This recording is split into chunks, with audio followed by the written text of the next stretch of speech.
Shalom saudara yang terkasih, selamat datang kembali di channel YouTube Firman Tuhan. Sebuah channel yang menyediakan bahan perenungan akan kebenaran firman Tuhan. Bagi Bapak Ibu Saudara yang masih belum subscribe channel ini, bisa langsung saja subscribe dan nyalakan tombol loncengnya agar mendapatkan pemberitahuan video-video terbaru dari channel ini. Puji Tuhan, pada kesempatan ini kita akan merenungkan seri ke-19 dari program 360 khotbah mengubah kehidupan yang ada di channel YouTube ini. Bagi Bapak Ibu Saudara yang terkasih yang masih belum melihat video seri-seri sebelumnya, bisa klik tautan yang muncul di atas. Saya sungguh percaya apabila kita mendengarkan firman akan menciptakan iman di dalam kehidupan kita.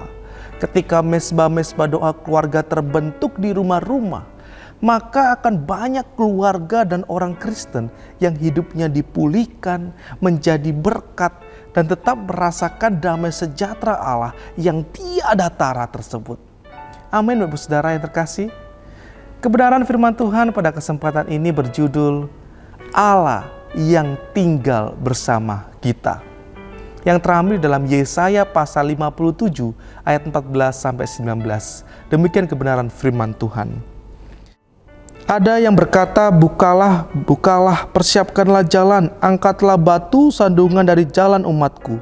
Sebab beginilah firman yang maha tinggi dan yang maha mulia, yang bersemayam untuk selamanya dan yang maha kudus namanya.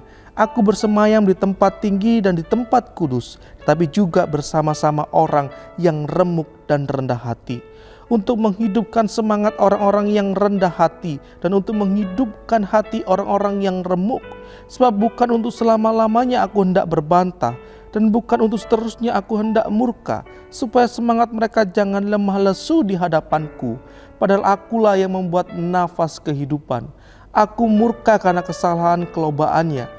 Aku menghajar dia, menyembunyikan wajahku dan murka, tetapi dengan murtad ia menempuh jalan yang dipilih hatinya. Aku telah melihat segala jalannya itu, tetapi aku akan menyembuhkan dan akan menuntun dia dan akan memulihkan dia dengan penghiburan, juga pada bibir orang-orang yang berkabung. Aku akan menciptakan puji-pujian, damai sejahtera bagi mereka yang jauh dan bagi mereka yang dekat. Firman Tuhan, aku akan menyembuhkan dia. Puji Tuhan, kita akan memetik sebuah pelajaran rohani pada kesempatan ini. Bapak Ibu Saudara yang terkasih, Allah bukan hanya tinggal di surga, transenden, melainkan juga Allah tinggal di tengah-tengah umatnya, imanen. Dan bila Allah tinggal di tengah-tengah umatnya, Ia akan memulihkan kehidupan umatnya. Dalam hal apa saja Allah itu memulihkan? Pertama, Allah memulihkan kita yang kehilangan harapan. Poin pertama ini terambil dalam Yesaya pasal 57 ayat 15-16. Bapak Ibu Saudara yang terkasih, harapan merupakan oksigen bagi jiwa kita. Bila kita tidak memiliki harapan di hari esok, maka kita tidak memiliki kekuatan untuk menjalani kehidupan hari ini. Pliny suatu ketika berkata, harapan adalah tiang yang menopang dunia. Harapan adalah mimpi orang-orang yang tidak sedang tidur. Bapak Ibu Saudara yang terkasih, dalam teks ini Yesaya menyapa orang-orang yang sedang pulang dari pembuangan. Janji Allah kepada mereka yang pulang dari pembuangan ialah Allah akan memulihkan mereka yang remuk hati dan membangkitkan semangat mereka yang hilang. Kata remuk ini mengacu kepada keadaan orang-orang yang tertindas oleh beban dosa dan ingin menemukan kebebasan dari perbudakan. Dosa Israel menyebabkan mereka mengalami kehancuran dan hidup dalam perbudakan. Sungguh, dosa tersebut membawa kerusakan dan kematian. Bapak Ibu Saudara yang terkasih, penghiburan Allah diberikan kepada orang-orang yang memiliki sikap hati yang merendahkan diri karena dosa dan pelanggarannya. Kepada orang-orang yang hatinya hancur, Allah berjanji akan tinggal diam bersama-sama mereka dan memulihkan semangat mereka. Bapak Ibu Saudara yang terkasih, diceritakan ada rumah singgah yang mengumpulkan anak-anak jalanan. Mereka ini diberi pelajaran keterampilan untuk mengumpulkan sampah-sampah anorganik. Dari kotak-kotak susu dibuatlah aneka ragam keterampilan. Ada yang dibentuk kotak tisu, vas bunga, dan juga lampion. Hasilnya memiliki daya jual yang tinggi. Sampah-sampah yang tidak berguna tersebut memiliki nilai tambah. Ketika hidup manusia jatuh ke dalam dosa, mereka hidupnya menjadi tak berarti. Namun ketika hal yang tidak berarti tersebut berada di tangan Allah, maka akan menjadi mahakarya yang mulia. Dosa menyebabkan kehancuran, kegagalan, dan penindasan. Semua itu membuat hati kita hancur dan menghilangkan semangat kita. Namun bila Allah ada di tengah-tengah kita, dan kita dengan rendah hati menyerahkan kegagalan kita, dan juga dengan rendah hati menerima Dia, maka kita akan mengalami pemulihan secara total. Amin, saudara. Kedua, Allah memulihkan kita yang kehilangan arah. Poin kedua ini didasari dari Yesaya pasal 57 ayat 17-18. Bapak Ibu Saudara yang terkasih, John Bunyan dalam bukunya menggambarkan kehidupan orang percaya itu seperti seorang musafir yang sedang berjalan ke kota kekal. Jadi kehidupan saya dan Bapak Ibu Saudara merupakan perjalanan kehidupan menuju kota kekal. Tentu dalam menjalani hidup ada banyak godaan yang membuat kita salah arah dan pada akhirnya tidak sampai pada tujuan tersebut. Bapak Ibu Saudara yang terkasih, sejak semula Allah menciptakan umatnya dengan sebuah tujuan yang jelas. Dosa atau hamartia adalah sebuah istilah yang dipakai untuk menunjukkan bahwa seseorang tidak mencapai tujuan Allah yang telah ditetapkan. Hal itu bisa terjadi karena disebabkan oleh kekerasan hati dan hanya mengikuti kata hati. Seperti yang dilakukan oleh orang-orang Israel yang keluar dari rencana Allah kala itu. Mereka memberontak kepada Allah dan sebagai ganjarannya mereka dibuang ke Babel. Kepada mereka Allah berjanji untuk menuntun mereka kembali dan membawanya kepada tujuannya seperti semula. Ketika Adam dan Hawa berdosa, mereka keluar dari kehendak Allah dan mengikuti jalannya sendiri. Dosa adalah penyebab mereka diusir dari Taman Eden. Dosa merupakan sesuatu yang serius. Oleh karena dosa manusia mengikuti jalannya sendiri, maka manusia tersesat. Bapak Ibu Saudara yang terkasih, kepada kumpulan orang banyak, Yesus hadir di tengah-tengah mereka, menyapa mereka dan menyatakan kasih-Nya kepada mereka yang lelah dan terlantar. Dari dalam kemanunggalannya di tengah-tengah orang yang tidak ada arah dan harapan, Yesus menunjukkan kuasa-Nya sebagai contoh kepada mempelai di Kana yang kehabisan air. Yesus berkuasa atas kualitas. Kepada anak pegawai istana yang dalam krisis, Yesus berkuasa atas jarak.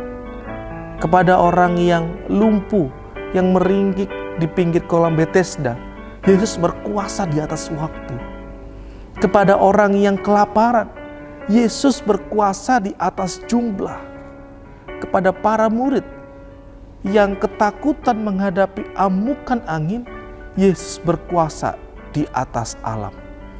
Kepada orang buta sejak lahir dan hidup sebagai pengemis, Yesus berkuasa di atas nasib buruk. Dan kepada Maria dan Marta yang bersedih hati oleh karena kematian Lazarus, Yesus berkuasa di atas alam maut. Oleh karena itu, Yesus yang manunggal di tengah-tengah umatnya merupakan wujud kasih Allah kepada kita. Dosa menyebabkan kita kehilangan arah. Selain kita semakin jauh dari Allah, kita hidup sesat dan tidak tahu tujuan yang jelas. Allah menunjukkan kasih-Nya dengan menuntun kita dan memberinya kemenangan yang luar biasa. Apapun situasi Bapak Ibu Saudara saat ini, percayalah Tuhan ada di sana untuk siap bertindak. Percayalah Bapak Ibu Saudara. Ketiga, Allah memulihkan kita yang kehilangan sukacita. Poin ketiga ini didasari oleh Yesaya pasal 57 ayat 18b sampai 19. Ibu Saudara yang terkasih, zaman di mana kita membutuhkan damai sejahtera dan sukacita adalah zaman sekarang. Kita melihat orang depresi di mana-mana. Gara-gara depresi, seorang ibu memasukkan anaknya ke dalam tong. Gara-gara dililit hutang, semua keluarga nekat bunuh diri, dan lain-lain. Bapak Saudara yang terkasih, perbudakan membuat orang tertekan, kehilangan gairah, dan juga kehilangan sukacita. Kepada orang-orang yang telah dibebaskan, Yesaya menyampaikan pesan bahwa Allah akan memberikan puji-pujian dari mulut bibirnya. Allah akan menyediakan sukacita. Kini mereka menikmati tanah airnya kembali dan menikmati kebebasan. Allah akan memberikan sukacita yang melimpah di atas mereka. Allah akan memberikan sukacita bagi mereka yang dekat dan bagi mereka yang jauh. Secara nubuatan, kehadiran Yesus di tengah-tengah umatnya akan memberikan sukacita. Paulus menegaskan mengenai kematian Yesus yang mengadakan damai bagi orang Yahudi dan non-Yahudi. Dan hanya di dalam Yesus mereka akan mengalami damai dari Allah. Allah akan melimpahkan damai-Nya kepada semua bangsa. Bapak Ibu Saudara yang terkasih, dalam hidup ini banyaklah tertawa. Sebab dengan tertawa, Bapak Ibu Saudara sedang membersihkan sarang laba-laba dalam hati kita. Ada banyak masalah yang membuat alasan untuk kita tidak bisa tertawa. Pilihlah hidup hari ini untuk tertawa. Sebab setiap hari kita dapat menemukan setidaknya satu hal untuk ditertawakan. Sekali lagi, ketika Allah tinggal di tengah-tengah umatnya, Ia akan memulihkan kita ketika kita kehilangan harapan, ketika kita kehilangan arah, dan ketika kita kehilangan sukacita. Amin, Ibu Saudara. Tuhan tinggal bersama saya dan Bapak Ibu Saudara. Percayalah dan tetap pegang iman tersebut sampai kita menutup mata. Mari kita berdoa. Tuhan, terima kasih untuk kebenaran firman-Mu pada kesempatan ini. Terima kasih untuk kemahadiran-Mu dalam kehidupan kami. Kami percaya, iman kami percaya bahwa Engkau tinggal bersama-sama dengan kami. Ketika Engkau tinggal bersama-sama dengan kami, sesungguhnya damai, sejahtera, sukacita surgawi akan mengikuti kami kemanapun kami pergi. Engkau akan mengarahkan kami untuk mencapai tujuan kota kekal itu bersama dengan Tuhan. Dan sesungguhnya kota kekal itulah adalah sesuatu yang sangat berharga melebihi apapun yang ada di dunia ini. Terima kasih Tuhan. Dan biarlah Engkau menuntun kami sehingga kehidupan kami tidak berbelok ke arah jalan yang lainnya. Sehingga kami tetap fokus kepada arah tujuan yang Engkau tetapkan. Terima kasih Yesus. Ini hidup kami, bentuklah kami ya Bapa seturut dengan kehendak Tuhan. Terima kasih Tuhan. Di dalam nama Tuhan Yesus Kristus. Haleluya. Amin. Jika Bapak Ibu Saudara merasa diberkati oleh kebenaran firman Tuhan pada kesempatan ini, bisa like, komen, dan bagikan video renungan-renungan di channel ini kepada saudara-saudara seiman yang lain. Mari kita ciptakan disiplin rohani yang baik setiap hari, dan saya percaya itu akan mendatangkan berkat bagi kehidupan kita, kehidupan keluarga kita, kehidupan di sekitar kita. Tuhan Yesus memberkati. Shalom.